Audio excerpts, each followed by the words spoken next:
Kembali dengan saya, Bu Desni. Kita akan belajar bersama. Sebelumnya kita akan bersatu dalam doa. Dengan sikap yang benar, kita akan berdoa. Berdoa dimulai. Tuhan Yesus yang baik, kami mengucap syukur Tuhan. Kami boleh belajar bersama kembali, walaupun secara online. Kami mengucap syukur Tuhan pada hari ini. Kiranya Kau berkati setiap kami, lepas pribadi, berkati pikiran, hati kami, biar tetap fokus dalam melaksanakan pembelajaran hari ini di rumah kami masing-masing. Inilah doa kami ya Tuhan, sertai kami dari awal, pertengahan, hingga akhirnya. Di dalam nama Tuhan Yesus kami telah berdoa dan mengucap syukur. Amin. Shalom anak-anak, bagaimana kabar kalian di rumah? Pasti luar biasa bukan? Nah, hari ini kita akan pelajaran kelas 4, pelajaran ke-8, pertemuan ke-12 dengan tema Hidup Bersyukur, bagian 2. Tuhan Allah mengasihimu, nikmati pemeliharaannya, bersyukur dengan cara hidup rendah hati dan taat kepada perintah Tuhan. Sekarang tujuan pembelajaran kita hari ini adalah yang pertama, siswa dapat menjelaskan cara hidup dalam pemeliharaan Allah sebagai hidup bersyukur.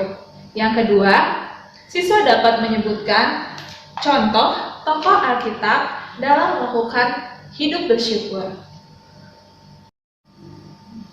Cara hidup dalam pemeliharaan Allah yaitu pemeliharaan Allah terhadap ciptaannya dibagi menjadi dua, secara umum dan secara khusus. Secara umum, Tuhan memelihara semua ciptaannya dan termasuk makhluk-makhluk yang ada di bumi. Contohnya, memberikan matahari kepada semua makhluk, merasakan hangatnya dan adanya aliran air yang mengalir sebagai sumber kehidupan makhluk hidup. Untuk secara khusus, Tuhan memelihara umatnya. Tidak semua orang merasakan pemeliharaan ini karena pentingnya mendekatkan diri kepada Tuhan dengan cara rajin berdoa, bersekutu kepada Tuhan. Nah, Tuhan akan memperlengkapi dengan karunia Roh Kudus. Roh Kudus mampu memberikan kuasa kepada orang-orang yang percaya akan kuasa Tuhan. Mereka dapat menyampaikan kebenaran, menyampaikan Injil kepada semua orang, sehingga orang-orang mendapatkan kabar tentang keselamatan dan merasakan bahwa diri kita ada di bawah kuasa Tuhan. Nah, maka dari itu kekuatan kita bersumber kepada Tuhan, bukan berdasarkan diri kita sendiri. Maka dari itu tidak perlu kita menyombongkan kekuatan kita sendiri.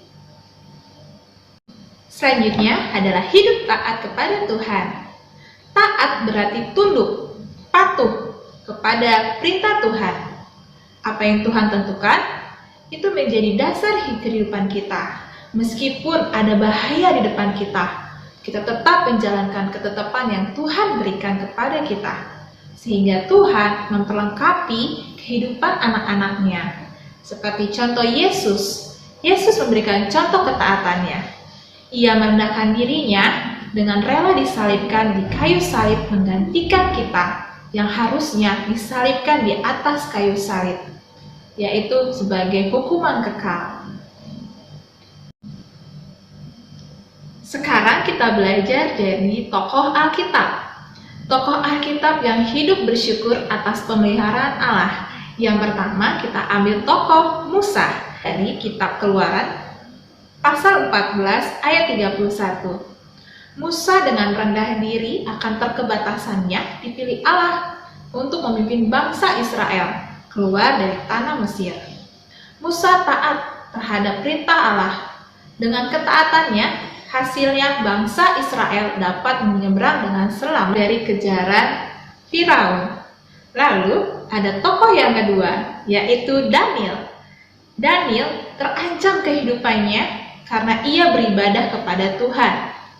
Daniel dan kawan-kawannya dipaksa untuk menyembah Baal atau patung yang dibuat oleh raja. Mereka menolak untuk menyembah dan berdoa kepada raja. Nah, mereka dikasih hukuman. Walaupun demikian, teman-temannya Daniel tidak mengalami kecelakaan apapun atau terluka. Walaupun di dalam api, kawan-kawan Daniel tetap diselamatkan oleh Allah. Itulah menunjukkan bahwa Allah kita berkuasa. Dari ketaatan Daniel dapat kita ambil, kawan-kawan Daniel mendapatkan pertolongan dari Tuhan. Lalu Daniel sendiri juga mendapatkan pertolongan dari Tuhan saat ia dimasukkan ke dalam gua singa. Singa-singa tidak berani menyentuh Daniel. Bahkan singa-singa tertunduk tidak menyerang Daniel. Daniel diselamatkan oleh kuasa Allah. Kesimpulan dari pembelajaran hari ini adalah Tuhan Allah memelihara hidup kita. Mari mendekatkan diri kepada Allah, maka kita akan merasakan ajaibnya penyertaannya dan pemeliharaan Allah terhadap hidup kita. Hiduplah dengan rendah hati dan taat kepada Allah sebagai ungkapan syukur atas pemeliharaannya. Pembelajaran kita sampai saat ini di pelajaran 8. Nah, kita akan akhiri dengan doa. Mari kita berdoa untuk memberkati apa yang kita dengar dan kita dapatkan hari ini. Mari berdoa. Tuhan Yesus, Allah kami yang berkuasa, di dalam nama-Mu kami menyerahkan hidup kami Tuhan. Kami percaya Tuhan memberikan penyertaan kepada orang-orang yang percaya kepada-Mu ya Tuhan. Saat ini kami menyerahkan apapun masalah kami, pergumulan kami masing-masing. Tuhan turut bekerja dan campur tangan melalui Roh Kudus yang Tuhan berikan kepada kami. Kiranya Tuhan berkati juga kedua orang tua kami dimanapun mereka berada. Kiranya Tuhan juga berkati mereka dalam pekerjaannya. Inilah doa kami Tuhan, di dalam nama-Mu kami telah berdoa dan mengucap syukur. Haleluya. Amin. Sekarang Ibu akan menyampaikan pesan-pesan protokol kesehatan. Lakukanlah 5M. Yang pertama, menggunakan masker. Yang kedua, cuci tangan dengan air yang bersih dan menggunakan sabun. Yang ketiga, jaga jarak. Yang keempat, kurangi mobilitas. Yang kelima, hindari kerumunan yang ada.